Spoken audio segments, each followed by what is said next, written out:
गोल achievers में and I hope you all are doing well और अच्छे से अपनी पढ़ाई कर रहे होगे, रिवीजन कर रहे होगे without wasting any of your time. तो आज एक टॉपिक जो मैं कवर कर गलत हो गई, एल रह गया यहाँ पे, डॉपलर इफेक्ट। तो अब डॉपलर इफेक्ट क्या है क्या नहीं है इसके बारे में हम अभी आगे डिस्कस करेंगे। तो इस कैनवास को मैं इरेज कर देती हूँ। सबसे पहले तो गाइस देखो, बहुत से लोगों को ये डाउट होता है या ऐसा लगता है कि डॉपलर इफेक्ट के बारे में अगर आपको थोड़ा बहुत भी पता होगा, कुछ भी थोड़ा बहुत, तो people to think Doppler effect जो होता है वो सिर्फ साउंड वेव्स के बारे में होता है, पर ऐसा नहीं है। एक सेकेंड में इसको इरेज करके तभी कंटिन्यू करती हूँ।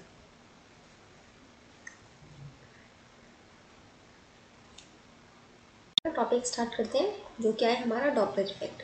डॉपलर इफेक्ट सबसे पहले तो मैं बताऊँ, ये कुछ नहीं है, बस ये इस बारे में है कि अगर कोई वेव आपकी तरफ आती है तो उसकी एक फ्रीक्वेंसी होती है। ठीक है, कोई भी वेव है एक फ्रीक्वेंसी से आ रही है। ठीक है, वेव है तो ऑब्वियस सी बात है उसके पास कुछ ना कुछ फ्रीक्वेंसी तो होगी, क्योंकि वेव है वेवलेंथ, और अगर वेवलेंथ है तो फ्रीक्वेंसी तो होगी। और सपोज आप यहाँ खड़े हैं, अब वो फ्रीक्वेंसी आपको किस किस पॉइंट पे किस किस कितना कितना सुनाई देगी, मतलब जितनी इसकी फ्रीक्वेंसी है एग्जैक्ट उतना सुनाई देगा, कम सुनाई देगा, ज़्यादा सुनाई दे रहा है, अगर दूर जा रही है तो क्या फ़र्क पड़ेगा, क्या चेंजेस होगी। डॉपलर इफेक्ट सिर्फ इस सब चीज़ों के बारे में बात करता है। कुछ नहीं है, टफ नहीं है, बहुत ईजी सा है। मतलब सिर्फ एक फॉर्मूला है जो आपको याद रखना है, और बाकी आपका सिर्फ थोड़ा सा दिमाग का आप कंसंट्रेशन करके बैठना, आपको 1 मिनट में सब याद हो जाएगा। देखो, सबसे पहला पॉइंट, लोगों को बहुत कन्फ्यूजन होती है कि डॉपलर इफेक्ट जो है वो साउंड वेव के बारे में है। ठीक है, ऐसा क्यों लगता है, क्योंकि हम सिर्फ इसके बारे में पढ़ते हैं। जैसे इससे पहले वाला जो वेव ऑप्टिक्स वाला चैप्टर था, उसमें कोई इफेक्ट था जिसमें हमने सिर्फ लाइट के बारे में, पोलराइजेशन, जो जिसमें सिर्फ लाइट के बारे में पढ़ा था। लेकिन होता क्या है, वो सब चीज़ों के ऊपर एप्लीकेबल होता है। सिंस हम पढ़ते लाइट के बारे में है तो हमें लगता है कि वो सिर्फ लाइट वेव के बारे में है। सिमिलरली डॉपलर इफेक्ट भी जो है वो सिर्फ साउंड वेव के बारे में नहीं होता है, ये एप्लीकेबल टू ऑल वेव्स होते हैं। जितनी भी आपकी मैकेनिकल वेव है, लाइट वेव है, सबके ऊपर ये एप्लीकेबल है। अब कैसे एप्लीकेबल है, देखो, अगर आप सपोज लाइट का एग्जांपल लो, लाइट वेव का, यहाँ से एक रोशनी आ रही है, एक कोई सोर्स है या एक बंदा है, इसके पास टॉर्च है और वो यहाँ से लाइट दे रहा है और यहाँ पर आप खड़े हैं। तो ये जब दूर होगा तो वो आपको हल्की सी रोशनी नज़र आ रही होगी, पास आएगा तो ज़्यादा रोशनी नज़र आने लग जाएगी दूर, और अगर इस पॉइंट से और दूर जाने लगेगा तो रोशनी और कम होती चली जाएगी। सिमिलरली अगर यहाँ पर कोई भी शख्स है और वो इंसान जो है सीटी बजा रहा है, विसल कर रहा है, आप यहाँ खड़े हैं, तो वो आपको हल्के सुनाई देगी, पास आएगा तो तेज़ सुनाई देगी, दूर जाएगा तो हल्के सुनाई देगी। तो इस तरह से कोई भी वेव हो आपकी, जब वो पास आती है तो उसकी फ्रिक्वेंसी आपको ज़्यादा फील होती है, दूर जाती है तो फ्रिक्वेंसी कम फील होती है। तो this is what all about the Doppler effect. अब हम इसके फॉर्मूला वगैरह देखेंगे, मगर उससे पहले एक इक्वेशन है, इस इक्वेशन को आप देख लीजिए। इस पे बेस्ड आपका न्यूमेरिकल आने के चांसेस तो बहुत कम है, लेकिन हाँ, ये सिर्फ आपसे खाली इक्वेशन पूछी जा सकती है। ठीक है, ये इक्वेशन आपको पता होना चाहिए। अब इसमें क्या चीज़ क्या होती है वो मैं बता देती हूँ आपको। जो होता है displacement of point on travelling sound wave, travelling sound wave. ठीक है, वाई नॉट क्या होता है आपका, ये होता है एम्पलीट्यूड ऑफ ऑसिलेशन। बेसिकली आप, ये आपका एम्पलीट्यूड होता है, और ये ना जो मैंने आपको लिखवाई है, ये अभी मैंने साउंड वेव के कॉन्टेक्स्ट में लिखवाई है। लेकिन आप किसी भी वेव की बात करेंगे ना तो आपकी जो इक्वेशन होती है वो यही होती है, बस वहाँ साउंड वेव की जगह जो और दूसरी वेव होगी उसका नाम आ जाएगा। तो इस इक्वेशन को आपको याद रखना है। अगर इस तरह का कोई इक्वेशन से रिलेटेड पूछा जा सकता है क्वेश्चन, डायरेक्टली इक्वेशन पूछी जाएगी तो वो करेक्ट इक्वेशन ये होती है। अब एग्जाम में आपको यहाँ प्लस लिख के दे सकता है या कुछ भी चेंजेस कर सकता है। ठीक है, ये ओमेगा क्या होता है आपका, ये होती है एंगुलर फ्रीक्वेंसी। ठीक है, उसके बाद टी होता है आपका जो टाइम लगता है उसके ट्रैवलिंग में। ये डी हो गया आपका, ये हो गया वो डिस्टेंस जहाँ से वो पूरा ट्रैवल कर कर आ रही होती है, जितना वो ट्रैवल करती है, और सी होती है आपकी स्पीड ऑफ लाइट। ठीक है, अब इसी इक्वेशन को इस एंगल की जगह कई बार ओमेगा टी -5 या +5 लिख के दे देता है, तो वो भी सही होता है। ठीक है, तो आप इस तरह से इसकी इक्वेशन होती है साउंड वेव की, जो मैंने यहाँ लिखवाई है। बाकी मैकेनिकल वेव्स की ज़्यादातर इक्वेशन यही ही होती है, तो आप इस इक्वेशन को एक याद रखिएगा। ठीक है, एक पॉइंट और याद रखना आप, अगर आपको फ्रीक्वेंसी गिवन है और एंगुलर फ्रीक्वेंसी निकालने के लिए बोलता है तो आपको क्या करना होता है, जो आपको, अगर आपको कोई भी एंगुलर चीज़ निकालने के लिए बोली है और आपको लीनियर में गिवन है तो आप उसको सिर्फ 2 पाई से मल्टीप्लाई कर देते हैं। देखो, ये कोई लीनियर चीज़ है, लीनियर मतलब स्ट्रेट चीज़ है, एक सेकंड रुकिए गाइस, चीज़ दे रखी है ना और इसको एंगुलर में कन्वर्ट करना है, तो मतलब आपको सपोज ये एक लीनियर है, ये एक रोप है, रोप रस्सी है सीधी सीधी, इसको आपको सर्कल बनाना है, तो आप इसको ऐसे कर दोगे रोल।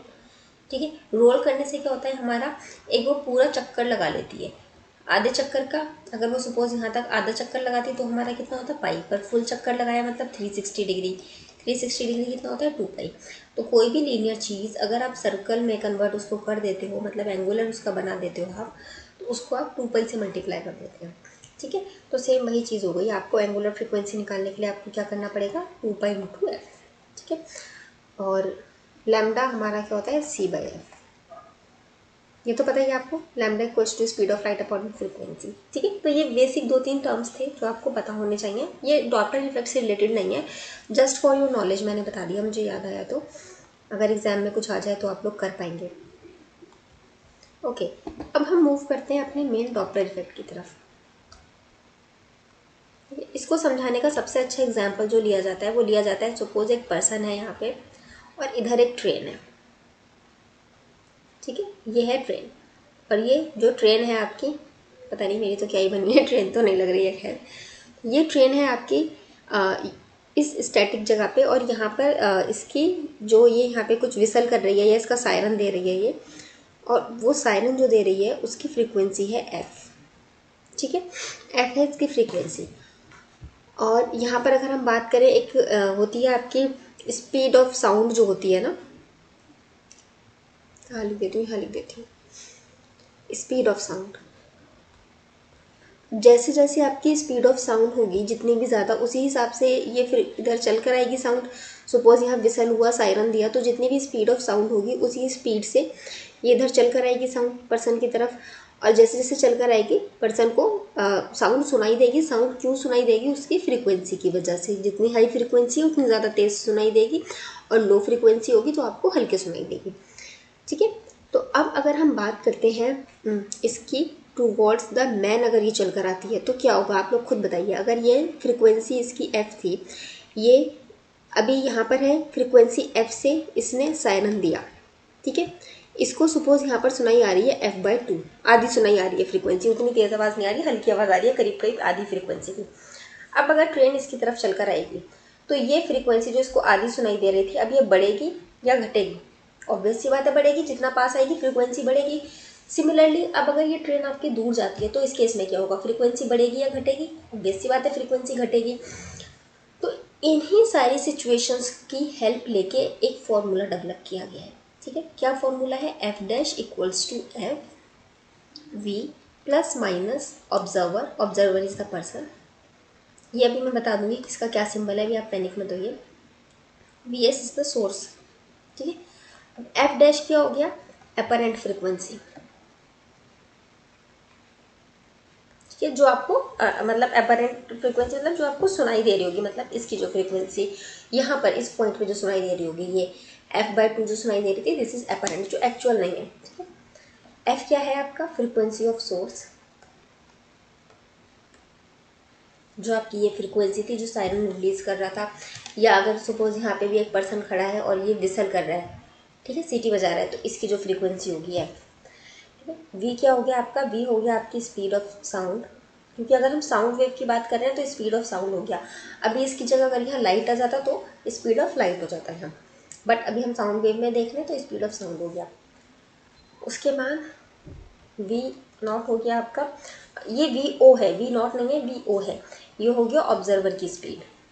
ये जो आपका यहाँ पर्सन खड़ा है ना, इसकी स्पीड। अब देखो कंडीशन आपकी यहाँ पे ये भी तो हो सकती है ना कि ये ट्रेन सिर्फ एक जगह, अगर आपकी प्लेटफॉर्म पे ट्रेन खड़ी है और स्टार्ट होने से पहले सायरन देती है, और हो सकता है ये आदमी इसकी तरफ चलकर जा रहा हो तो भी तो इसको ज़्यादा तेज सायरन सुनाई देने लगेगा ना। तो ऐसा भी हो सकता है आपको ऑब्जर्वर मूव कर रहा हो ट्रेन स्टैटिक को, या ऐसा भी हो सकता है ऑब्जर्वर भी मूव कर रहा है, ट्रेन भी मूव कर रही है, दोनों एक दूसरे की तरफ भी मूव कर सकते हैं, दोनों अलग भी जा सकते हैं। ट्रेन से उतर गए भैया आप, उतर के आप अपने घर को जा रहे हो, ट्रेन अलग को जा रही है, तो फ्रीक्वेंसी आपकी कम होती जाएगी। तो सेम अलग अलग कंडीशन। अभी ऑब्जर्व, ये हो गया स्पीड ऑफ सोर्स। आपका जो भी सोर्स है, जो भी आपका ट्रेन या जो भी सोर्स है, वो जहाँ से भी आपकी जो है साउंड रिलीज हो रही थी, वो अगर मूव कर रहा है तो वो किस स्पीड से मूव कर रहा है। ठीक है, आपको आपका ये जो है फॉर्मूला तो बस यही है, बहुत सिंपल सा है, ठीक है। इसके ये सारे इसके नॉमिनेशन वो हो गए, इसके नोटेशंस जो आपके हो गए, इन पे बेसिस पे आप आराम से सॉल्व कर सकते हो। अब सवाल आता है कि कहाँ प्लस आएगा माइनस आएगा, कहाँ प्लस माइनस आएगा। इसमें सिर्फ आप ना 1 मिनट पेन कॉपी छोड़ के इमेजिन करना सिचुएशन को। क्या इमेजिन करना, 1 मिनट रुक जाओ, मैं इसको इरेज करके बोर्ड को फिर आपको ले चलती हूँ इमेजिनेशन की तरफ, ठीक है। अब सपोज करो आपका कंडीशन नंबर 1, क्या कंडीशन है आपकी, मैं बना देती हूँ ताकि आपको इमेजिन करने में आसानी हो। यह है आपकी ट्रेन, ठीक है, और ये है आपका पर्सन। अब सपोज आपका जो सोर्स है, सोर्स मतलब जिसमें से आपकी सायरन निकल रहा था ट्रेन से, ये सोर्स है, सोर्स आपका मूविंग है, ठीक है। एंड जो आपका ऑब्जर्वर है वो स्टैटिक है।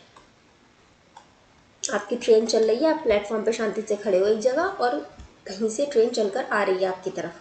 तो ऐसी कंडीशन में आपकी 2 कंडीशंस बनती हैं। कौन कौन सी, पहली तो ये बनती है कि ट्रेन आपकी तरफ आ रही है चल के, टुवर्ड्स यू, ठीक है। दूसरी कंडीशन क्या हो गई, ट्रेन अवे फ्रॉम यू।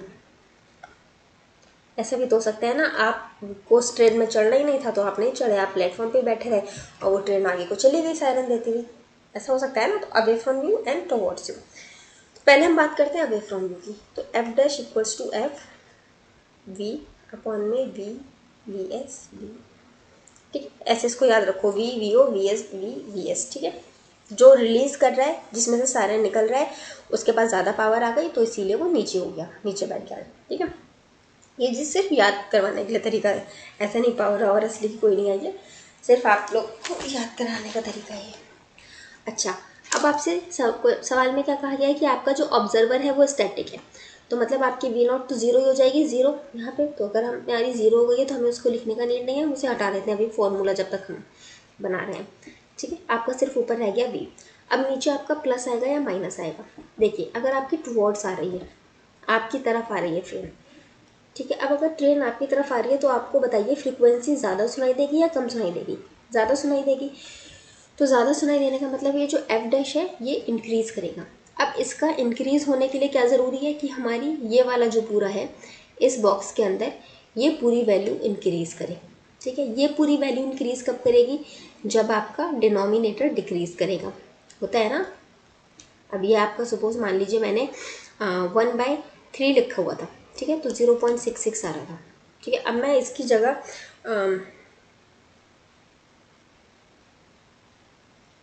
एक सेकेंड, आपकी वैल्यू इंक्रीज़ करनी है ना, टुवर्ड्स यू आनी है, तो हाँ हमारे इसको हम डिक्रीज़ करेंगे तो उसको अगर हम 2 लिखेंगे तो सॉरी 0.33 आएगा ना। और अगर हमने इसकी वैल्यू कम कर दी, लाइक 2 लिख दिया तो कितना आ गया, 0.5 आ गया, तो आपकी क्या हुई, ओवरऑल वैल्यू इंक्रीज़ कर जाती है। तो सेम वही चीज़, अगर आप डिनोमिनेटर को डिक्रीज़ करेंगे तो आपकी ओवरऑल इस जो ब्रैकेट है इसकी वैल्यू इंक्रीज़ कर जाएगी, इस पूरे बॉक्स के अंदर जो चीज़ें, ठीक है। अब इसको डिक्रीज़ करने के लिए हमें क्या करना पड़ेगा बताइए। अगर हमारा कोई चीज़ हमें डिक्रीज़ करनी है तो माइनस करेंगे कि ऐड करेंगे, डिक्रीज़ करनी है तो माइनस करेंगे, तो इसीलिए हम यहाँ पे माइनस कर देते हैं। सिमिलरली आप इसको देखिए, अगर आपसे दूर जा रही है कोई चीज़, ठीक है, रटना नहीं है, याद रखना है, समझना है। दूर जा रही है, सपोज ये ट्रेन दूर जा रही है, तो आपको फ्रीक्वेंसी कम सुनाई देगी या ज़्यादा सुनाई देगी, कम सुनाई देगी। ऑब्वियस सी बात है, जैसे जैसे दूर जाती है आवाज़ कम होती है, तो ये कम हो जाएगी। कम होने का क्या मतलब है, इस बॉक्स के अंदर आपकी जितनी भी चीज़ें हैं ये पूरी कम हो जाएगी। अब अगर इसको कम करना है तो क्या करना होगा, हमारा जो डिनोमिनेटर है उसको इंक्रीज़ करना पड़ेगा। जैसे फॉर एग्जाम्पल अगर मैं आपसे बात करूँ, आपका अगर ये है, समझ ही गए होगा ना यार क्या एग्जाम्पल दूँ आपका, ये आपको इंक्रीज़ करना पड़ेगा। इंक्रीज़ करने के लिए हम क्या करते हैं, प्लस करते हैं। फॉर एग्जांपल अब ये देख लो, मान लो आपका ये 1/2 था, तो इससे कितनी आ रही थी, 0.5 आ रही थी। अब इसको इंक्रीज़ करके आपने 1/3 कर दिया तो कितनी आ गई, 0.33 आ गई, मतलब कम हो गई। तो कम करने के लिए आपने क्या किया, डिनोमिनेटर को इंक्रीज़ कर दिया। इंक्रीज़ करने के लिए आपको प्लस करना पड़ेगा। तो बस आपको ये ध्यान रखना है कि जब आपकी तरफ आ रही है तो आपको सुनाई ज़्यादा देगी, ऑब्वियस सी बात है, ये तो आप प्रैक्टिकल लाइफ से ये इमेजिन करके कर सकते हैं। और दूर जाएगी तो आपको कम सुनाई देगी। अब मैं आगे क्वेश्चंस में केस लिखती जा रही हूँ, आप लोग पॉज करना वीडियो को और फॉर्मूला अपना आप बनाना, उसके बाद चेक कर लेना, मतलब चेक ज़रूर कर लेना कभी गलत ना लिख दिया हो, ठीक है। इससे क्या होगा ना, आप एक आपको रटना नहीं पड़ेगा, आपको अभी के अभी क्लास में याद हो जाएगा। मैं एक सेकंड क्लियर कैनवास कर लूँ। एक सेकंड देना मुझे। आपका सोर्स स्टैटिक हो गया, इस पर आपकी ट्रेन प्लेटफॉर्म पे खड़ी है, वो नहीं हिल रही वहाँ से, ठीक है। और आपका जो ऑब्जर्वर है, जो भी आपका पर्सन है, वो मूविंग है। मूव करेगा तो अब वो ट्रेन की तरफ भी मूव कर सकता है, ठीक है, और वो आगे भी जा सकता है, ठीक है। ये पर्सन खड़ा है, ये ट्रेन है, ठीक है। अब आप लोग खुद बताइए, F dash equals to F V not divided by V S. अब आप यहाँ बताइए, देखिए यहाँ पर आपका जो सोर्स है स्टैटिक है, तो सोर्स स्टैटिक हो गया, मतलब ये जीरो हो गया। इसकी जगह आप क्या लिख सकते हो, हटा दो इसको, जीरो लिखोगे तो कोई फर्क ही नहीं पड़ेगा, चाहे प्लस करो माइनस करो, तो इसलिए हटा देते हैं हम। अब आप यहाँ देखो, प्लस की कंडीशन आएगी या माइनस की कंडीशन आएगी। देखो मूविंग टूवर्ड्स, मतलब इसकी तरफ यहाँ से जाएगा ना, ये इसकी तरफ जा रहा है, ट्रेन की तरफ जा रहा है। अब जब ये ट्रेन की तरफ जाएगा तो इसको सायरन तेज सुनाई देगा, ज़्यादा तेज सुनाई देगा। इसका सायरन तेज सुनाई दे, इसके लिए हमें क्या करना होगा, इस पूरे की वैल्यू इंक्रीज़ होनी चाहिए, क्योंकि ये इंक्रीज़ होगा, इसका मतलब ये भी इंक्रीज़ हो रहा है। तो ये इंक्रीज़ कब होगा, अगर आप ऊपर की जो वैल्यू है उसको ऐड करोगे तब इंक्रीज़ होगा, या सब्ट्रैक्ट करोगे। अब मान लो आपका 2 ज़्यादा है कि 3 ज़्यादा है, 3 ज़्यादा है ना, तो मतलब ऊपर आपने क्या किया, ऐड किया, ठीक है। तो आपको इंक्रीज़ करने के लिए न्यूमरेटर में क्या करना पड़ेगा, ऐड करना पड़ेगा। Similarly F dash F V not, यहाँ का तो वी एस जो है सोर्स की, वो तो ज़ीरो ही हो जाएगी। अब यहाँ देखो, अगर अब ये person away from the train जा रहा है, अब अगर ये पर्सन जो है वो दूर जा रहा है ट्रेन से, तो इस कंडीशन में क्या होगा, आपका जो है स्पीड, ये आपको फ्रीक्वेंसी कम सुनाई देगी, फ्रीक्वेंसी कम सुनाई देगी, मतलब ये पूरे बॉक्स की वैल्यू कम हो गई, कम होने का मतलब कि आपका न्यूमरेटर कम हो गया, ठीक है। तो ये समझ में आ गया आपको। अब हम एक कंडीशन और देखते हैं, इसमें आपकी 4 सिचुएशंस बनेंगी। अगर आपकी दोनों चीज़ें मूव कर रही हैं, बोथ आर मूविंग, ठीक है। आपकी जो पर्सन है ये भी मूव कर रहा है, और आपकी जो ट्रेन है ये भी मूव कर रही है, ठीक है। इस कंडीशन में क्या होगा, देखो अब इसमें क्या क्या सिचुएशन आपकी बन सकती है। एक तो ये सिचुएशन बन सकती है कि toward each other, toward each other मतलब ये भी इधर से मूव कर रहा है, ये भी इधर से मूव कर रही है, दोनों एक दूसरे की तरफ। तो F dash equals to F V not divided by V S, ठीक है। अब अगर ये दोनों एक दूसरे की तरफ मूव कर रही हैं, तो हमारी ये तो फ्रीक्वेंसी इंक्रीज़ करेगी। इसको इंक्रीज़ करने के लिए क्या चाहिए, हमारा हमारा ये पूरा बॉक्स की ये जो वैल्यू है, ये जो पूरा है, इस पूरे की वैल्यू इंक्रीज़ करनी चाहिए, इसकी पूरे की वैल्यू इंक्रीज़ करनी चाहिए। इसकी वैल्यू कब इंक्रीज़ होगी, अगर हम न्यूमरेटर में हम क्या करेंगे, इसकी वैल्यू इंक्रीज़ करने के लिए ऐड करेंगे, है ना। और डिनोमिनेटर का हम क्या करते हैं, वैल्यू इंक्रीज़ करने के लिए पूरा डिनोमिनेटर को सब्ट्रैक्ट करते हैं, ठीक है। Similarly next type, away from each other. Away from each other का मतलब क्या हो गया, आपका ये पर्सन यहाँ खड़ा है, ये भी इधर जा रहा है, और ये ट्रेन इधर आने की बजाय इधर जा रही है, ठीक है। एक दूसरे से दूर जाते हैं।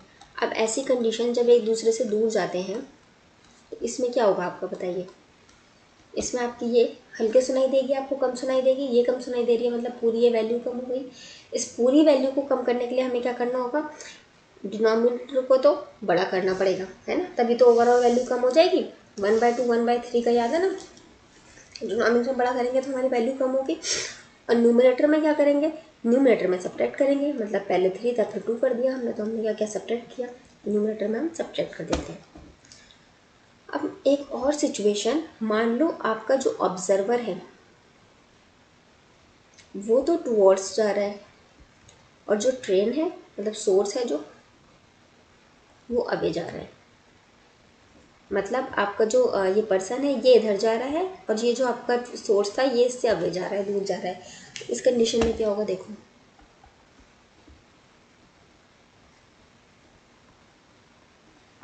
अब अगर सोर्स जो है वो टुवर्ड्स जा रहा है तो और ये अवे जा रहा है, तो आपका ये तो अब डिपेंड करेगा फ्रीक्वेंसी कि वो कितना अवे जा रहा है, कितना दूर जा रहा है, उसके हिसाब से फ़र्क पड़ेगा। लेकिन यहाँ देखो सिचुएशन क्या होगी, अगर जो है आपका टुवर्ड्स जा रहा है ऑब्जर्वर, अगर आपका टुवर्ड्स जा रहा है तो इसको फ्रीक्वेंसी ज़्यादा सुनाई देनी चाहिए। ज़्यादा सुनाई देने के लिए ऑब्जर्वर का क्या होगा, प्लस। अब सोर्स क्या है, सोर्स अवे जा रहा है, अवे का मतलब क्या हो गया, फ्रीक्वेंसी कम सुनाई देनी चाहिए। फ्रीक्वेंसी कम सुनाई देने के लिए सोर्स को हमें क्या करना पड़ता है, प्लस कम करने के लिए ना, क्योंकि डिनोमिनेटर में, तो डिनोमिनेटर में हमें प्लस करना पड़ता है ताकि हमारी ओवरऑल वैल्यू डिक्रीज हो जाए। आई होप समझ में आ रहा होगा गाइज, अगर नहीं समझ में आ रहा है तो प्लीज़ पूछ लो। अब सेम आपका ऑब्जर्वर जो है वो तो जा रहा है अवे, और जो सोर्स है वो आ रहा है टूवर्ड, मतलब ऑब्जर्वर इधर दूर जा रहा है और सोर्स इसके पास आ रहा है। तो सेम इस कंडीशन में आपका क्या होगा, अब देखो इसमें ना आपसे ये वैल्यू भी पूछ सकता है और ये भी पूछ सकता है कि पहले के कंपैरेटिवली ज़्यादा सुनाई देगी या कम सुनाई देगी, ये भी पूछ सकता है। तो आपको वैल्यू फाइंड करना पड़ेगा और फिर बताओगे कि ज़्यादा है, ठीक है। अब यहाँ देखो वी नॉट ऑब्जर्वर को हम ऊपर रखते हैं, सोर्स को हम नीचे रखते हैं। अब हम यहाँ पर क्या देखेंगे, देखो अब ऑब्जर्वर क्या कर रहा है, अवे जा रहा है। अब ऑब्जर्वर दूर जाएगा तो फ्रीक्वेंसी इसके लिए क्या होगी, कम सुनाई देगी। कम सुनाई देगी तो मतलब हम इसको माइनस कर देंगे। सोर्स क्या आ रहा है, सोर्स टूवर्ड्स आ रहा है, टूवर्ड्स आने का मतलब है फ्रीक्वेंसी ज़्यादा सुनाई देगी। तो फ्रीक्वेंसी ज़्यादा सुनाई देने के लिए हमें क्या करना पड़ेगा, सोर्स को, क्योंकि सोर्स हमारे डिनोमिनेटर में, इसलिए हमें इसको भी माइनस करना पड़ेगा ताकि हमारी ओवरऑल वैल्यू इंक्रीज कर जाए। तो ये 4 केसेस आपके बनते हैं। क्वेश्चन इन्हीं 4 केसेस से आने के ज़्यादा होते हैं, बाकी तो एग्जाम में कुछ भी पूछ सकता है, ठीक है। So these are the 4 things you should keep in your mind, और इसको अच्छे से आप याद कर लेना। Now taking you all to the next important thing of this chapter, that is the wind effect. अब विंड इफेक्ट क्या होता है, देखो गाइस आपको वो एग्जाम में ऐसे भी दे सकता है कि सपोज एक ये पर्सन खड़ा है, ठीक है, और ये एक ट्रेन है, ये स्टैटिक खड़ा है और ट्रेन इधर चल के आ रही है, इस तरफ मूव कर रही है, लेकिन क्या हो रहा है, साथ में आपका विंड का इफेक्ट हो रहा है, ठीक है। और विंड कैसी चल रही है, अपोजिट डायरेक्शन में, ट्रेन की अपोजिट डायरेक्शन में। तो इसको जो फ्रीक्वेंसी है वो कितनी सुनाई देगी, ठीक है।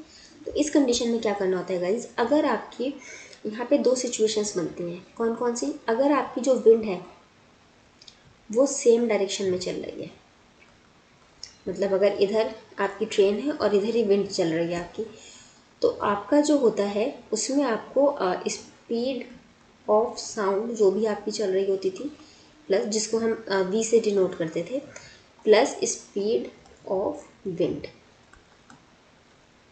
ठीक है, इनको ऐड करना होता है अगर हमारी सेम डायरेक्शन होती है तो, ठीक है। और अगर विंड आपकी अपोजिट डायरेक्शन में चल रही होती है तो यहाँ हम क्या करते हैं, यहाँ हमारा स्पीड ऑफ साउंड में से हम माइनस कर देते हैं स्पीड ऑफ विंड को। ओवरऑल इससे क्या हुआ कि आपकी स्पीड ऑफ साउंड कम हो गई। देखो आप नॉर्मल देखो ना, इधर को अगर जाएगी और इधर से आपकी विंड आ रही है तो बीच में कुछ ना कुछ तो इसमें रिस्ट्रिक्शंस लगाएगी, अपोजिट फोर्स करेगी, फ्रिक्शन होगा, कम ही आपकी स्पीड हो जाएगी। ऑब्वियस सी बात है, ऑब्स्टेकल आ गया ना रास्ते में तो स्पीड तो अपने आप कम हो जाएगी। इस कॉन्सेप्ट के हिसाब से आपकी ये दो चीज़ें बनकर आती हैं। अब फॉर्मूले में कैसे हो जाएगा, F dash equals to F bracket में वी प्लस या माइनस जो भी आएगा आपका विंड की स्पीड की वजह से, और यहाँ पर आपका प्लस या माइनस जो भी आएगा कंडीशन के हिसाब से, अपॉन में वी प्लस या माइनस विंड की स्पीड के हिसाब से, मतलब डायरेक्शन के हिसाब से, और प्लस माइनस सिचुएशन के हिसाब से। तो आपका इस तरह का फॉर्मूला बन जाएगा, ठीक है। बाकी आप कहाँ प्लस कहाँ माइनस ये इस वाला आपको बता दिया, और ये प्लस माइनस भी मैंने आपको बता दिया, तो ये आपको क्लियर हो गया होगा मुझे लगता है, ठीक है। मैं इसको इरेज करती हूँ।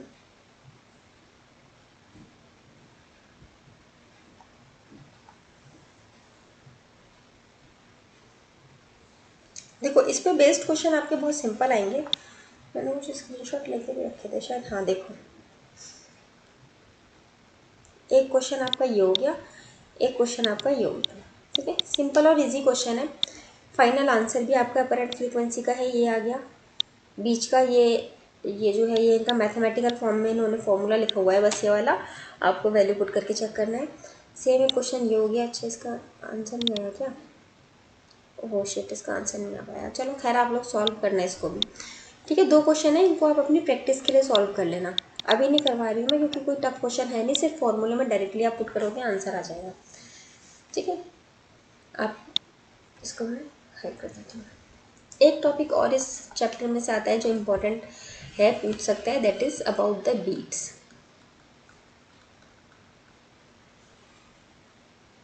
बीट्स क्या होता है? देखिए, बीट्स कुछ नहीं होता है, बहुत सिंपल सी चीज़ है। इसमें क्या होता है कि आपका अब आपको मैंने बताया कि ट्रेन मूव कर रही है, तो देखो गाइस बीट्स क्या होती है। सपोज कि आपका कोई भी ट्रेन या कुछ भी है, कहीं से भी एक कोई साउंड आ रही है आपको या लाइट आ रही है आपकी, तो उसमें क्या होता है, ऐसा नहीं है कि वो सिर्फ एक ही फ्रीक्वेंसी पे वर्क कर रहा होता है, एक रेंज काइंड ऑफ चीज़ रहती है। बहुत ऐसा स्पेसिफिक एक फ्रीक्वेंसी नहीं होती है, या फिर अगर कोई स्पेसिफिक एक फ्रीक्वेंसी है भी और आसपास साथ में कहीं और एक और फ्रीक्वेंसी है, एंड सपोज इन दोनों फ्रीक्वेंसी की जो वैल्यू है, जो दोनों फ्रीक्वेंसी का जो भी मैग्नीट्यूड है वो अराउंड अराउंड सेम है, मतलब बिल्कुल एग्जैक्ट सेम तो नहीं हो सकता। अगर किसी कोई फ्रीक्वेंसी 10 हर्ट्ज़ की है तो वो 10 हर्ट्ज़ की तो सिर्फ वही रहेगी। मान लो एक और इसके साथ आ गई जो है 10.000000001 की, तो ये थोड़ी अलग तो हो गई बट ऑलमोस्ट सिमिलर हो गई। तो ऐसी कंडीशन जब ऑलमोस्ट सिमिलर हो जाती है तो हम इसको ऑलमोस्ट सेम ही ले लेते हैं, ठीक है। अब क्या होगा, सपोज अगर ये एक साउंड वेव है और ये कहीं से आ रही है, यहाँ पर ये सुनाई आती है, तो ये आ रही है, इधर ये सुनाई आ रही है।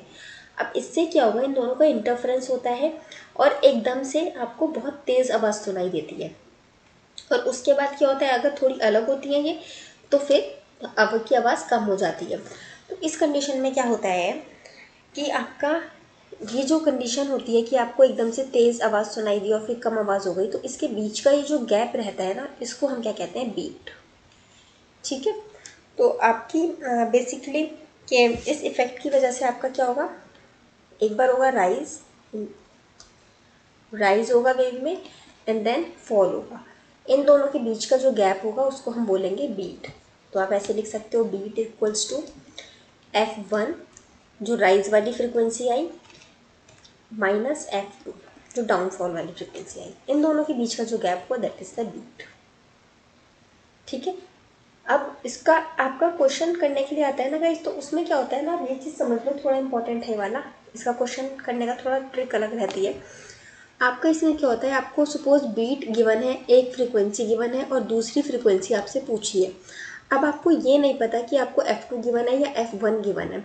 हो सकता है आपको F1 F2 लिख के भी दे दे, मगर आपको ये नहीं पता होगा ना कि आपको वो इधर पुट करना है कि इधर पुट करना है, क्योंकि F1 या F2 का कुछ स्पेसिफिक नाम नहीं है, लाइक सोर्स या ऑब्जर्वर, इस तरह से कुछ नहीं है। इन दोनों में कोई भी F1 हो सकती है, कोई भी F2 हो सकती है। तो इस कंडीशन में हम लोग क्या करते हैं, अगर देखो बीट पूछा है तो कोई मसला ही नहीं है, बड़े में से ज़्यादा को माइनस कर दो। लेकिन अगर आपको अलग अलग चीज़ें पूछी हैं, ठीक है, मतलब बीट गिवन है और एक फ्रीक्वेंसी गिवन है, दूसरी फ्रीक्वेंसी आपसे पूछी है, तो आप इस फॉर्मूले में पुट करके निकाल लो। सपोज अगर मैं मान लो एग्जांपल देती हूँ, आपको बीट दे रखी है 5, एक फ्रीक्वेंसी दी है 100 और दूसरी फ्रीक्वेंसी पूछी है। अब आपको ये नहीं पता इस 100 को आप इस जगह पर पुट करोगे या इस जगह पर पुट करोगे, ठीक है। तो आप लिखो 5 इक्वल्स टू 100 माइनस, और ये वाली फ्रीक्वेंसी को एफ डैश लिख देती हूँ मैं, ठीक है, एक एफ है एक एफ डैश है। तो यहाँ से जब आपने सॉल्व किया तो आपका एफ डैश कितना आ जाएगा, 95, ठीक है, 95 ही आएगा ना।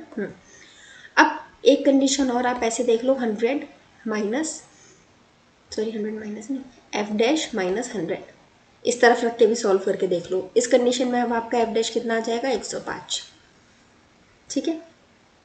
आपकी दो वैल्यू निकल कर आ जाती हैं।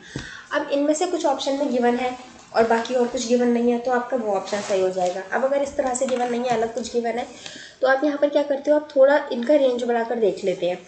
लाइक इसकी आपने रेंज बढ़ा के कर ली थोड़ी सी, 97 या 96 कर ली, मान लो 97 कर ली, ठीक है। और इसकी भी आपने इंक्रीज़ कर ली, नहीं इधर तो डिक्रीज़ होगी ना, यहाँ डिक्रीज़ हुआ है। और सिमिलरली इसकी इंक्रीज़ करके आप चेक कर लेते हो, 110 मान लो आपने कर ली, 110 नहीं 107 मान लो आपने कर ली। अब आप इन दोनों के बीच का गैप देखो, 100 और 107 के बीच का गैप कितना हो गया, 7। या आपका इस 5 की रेंज में आ रहा है क्या, नहीं आ रहा है, मतलब 5 की रेंज, 5 जो है वो इसके अंदर आ रहा है, हाँ आ रहा है। अब 97 और 100 के बीच का गैप देखो 3, अब 3 के अंदर 5 आ सकता है क्या, नहीं आ सकता। तो मतलब अगर 3 का गैप रहता है आपका F1 F और F डैश में आपका 3 का गैप रहता है, तो आपको बीट सुनाई देगी, नहीं सुनाई देगी, क्यों, क्योंकि बीट तो हमारी 5 की है। लेकिन सपोज अगर गैप 7 का होता है तो इसमें हमें बीट सुनाई दे जाएगी जो 5 वाली है। तो हमारी करेक्ट फ्रीक्वेंसी कौन सी होगी, ये वाली। ठीक है, आप इंक्रीज करके और फिर चेक, दोनों ही फ्रीक्वेंसी को इंक्रीज करके और चेक करके देख लेते हैं और फिर उसके हिसाब से हम आंसर देते हैं। ठीक है, ये थोड़ा सा इसमें ट्रिकी चीज़ है जो आपको ध्यान रखना पड़ेगा। बाकी this is it about the Doppler's effect guys, और इससे बाहर क्वेश्चन नहीं आएगा। डॉपलर इफेक्ट का आया तो बहुत कम चांसेस है बीट पे से पूछ लेगा, अदरवाइज जो डॉपलर के जो आपको फॉर्मूला लिखवाया उसी पे क्वेश्चन आता है। तो अब तो आप उसको कर लेंगे आसानी से, कोई मुश्किल नहीं होगी। और मुझे लगता है ये टॉपिक भी हमारा कंप्लीट हो गया और हम नेक्स्ट टॉपिक के ऊपर मूव करेंगे। क्या टॉपिक होगा हम अभी नेक्स्ट वीडियो में ही पता चलेगा, क्योंकि मैं आपका पेपर एनालिसिस करती हूँ। मुझे जो क्वेश्चन लगता है कि अच्छा ये ज़्यादा इंपॉर्टेंट क्वेश्चन है, ये टॉपिक पढ़ाना चाहिए। जैसे आज जब मैं आपको 2018 का शिफ्ट 2 का पेपर मैंने अपलोड किया था, तो वहीं मैंने साथ में पैरा, डाई और फेरो के बारे में बता दिया था, Curie law, Curie based law, क्योंकि वो इंपॉर्टेंट चीज़ें हैं, पूछ सकता है। एंड अगर मुझे ये पढ़ाने नहीं पढ़ा पाई बाई चांस, तो एटलीस्ट आपको इंपॉर्टेंट पॉइंट कवर हो गया। ठीक है, हो सकता है मैं मैग्नेटिक मटेरियल पे एक क्लास ले आऊँ, ज़्यादा लंबी नहीं रहेगी, शॉर्ट क्लास होगी बट हो जाएगी। ठीक है, तो this is it for today guys. इस वीडियो को मैं यहाँ एंड करती हूँ। एंड पैनिक मत होइए, देखिए आपने नहीं पढ़ा है तो किसी ने नहीं पढ़ा होगा, तो टेंशन मत लीजिए। अच्छा, एक और बहुत इंपॉर्टेंट चीज़ बोलनी थी गाइज, जो अपना टेलीग्राम ग्रुप है उस पर मेल का कुछ कंटेंट लिख के एक स्टूडेंट ने अपलोड किया है, प्लीज़ आप वहाँ से उसको कॉपी करके, और आप सभी लोगों से रिक्वेस्ट है कि उसे भेजो आगे एयरपोर्ट अथॉरिटी ऑफ इंडिया को। जिस जिस आप मेल आईडी पर भेज सकते हो वो मेल आईडी भी उन्होंने शेयर करी हैं ग्रुप में, आप वहाँ से मेल आईडीज़ लेके उस मेल को आगे फॉरवर्ड कर दीजिए। हो सकता है कुछ चीज़ें वर्कआउट कर जाएँ और आपके पेपर का डेट इंक्रीज़ हो जाए या कुछ भी हो सकता है। ठीक है, so do that thing please guys, सब लोग बिल्कुल ज़रूर करिएगा इस चीज़ को। This is only for your benefit guys. देखो, इससे मुझे कुछ नहीं मिलेगा, किसी और को कुछ नहीं मिलेगा। पेपर डिले होता है, आपको टाइम मिलेगा तो वो आपके लिए अच्छा है, आपका प्रिपरेशन अच्छे से हो पाएगा। Okay guys, so if you like the videos please share करिए इस वीडियो को, लाइक कीजिए एंड सब्सक्राइब कीजिए। And thank you so much for being with me guys. और ठीक है, इस वीडियो को यहीं एंड करती हूँ मैं। Thank you so much.